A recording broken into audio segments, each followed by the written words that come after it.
দুজনকে যেন ভালোভাবে দেখা যায়। এটা সিরিয়াসলি পড়ানোর পরে এটা দিবি, এটা দিবি। না আমি তো হাত দে, হাত দে।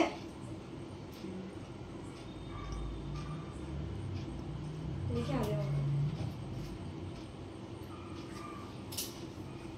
ধান দুবো এত রাত্রে পাবো কোথায়? আশীর্বাদ করলাম অনেক ভালো থাকতি।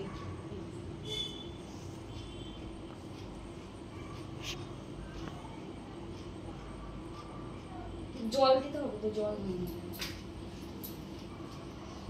খাস এগুলো ভালো লাগে খেতে। আস্তে আস্তে খাও, আস্তে আস্তে খাও। খাই না, জল দাও।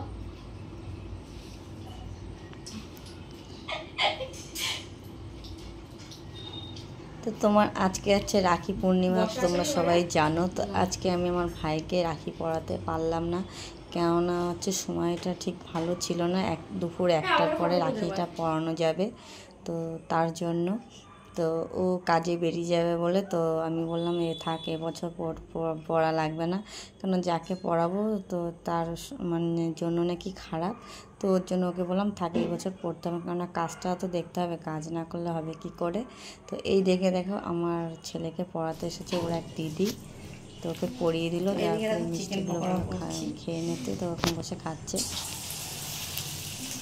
তারপরে এদিকে আমি একটু চিকেন পকোড়া বানিয়ে নিলাম, ঘরে একটু চিকেন ছিল, তো যেহেতু এসেছে কী দেবো, তো ঘরে একটু চিকেন ছিল, তো একটু চিকেন পকোড়া বানিয়ে ওদের দিয়ে দিলাম, যে সন্ধ্যের সময় রাখি পরাতে এসেছে তো তার জন্য। তো দেখতেই পারছো। তারপর ওদের দিয়ে তারপর আমার ছেলের জন্য একটু বানিয়ে নিয়ে আসলাম, যে ও গাইস আমরা খাচ্ছি। দেখো দিদাকে বানিয়েছে পকোড়া, পাকোড়া হেভি সুন্দর হয়েছে, অপূর্ব, একেবারে না, সত্যি ভালো হয়েছে, দারুণ হয়েছে। হ্যাঁ হেভি সুন্দর। কদিন পর বিতা কি দোকান দিচ্ছে, চাইলে তোমরাও আসতে পারো।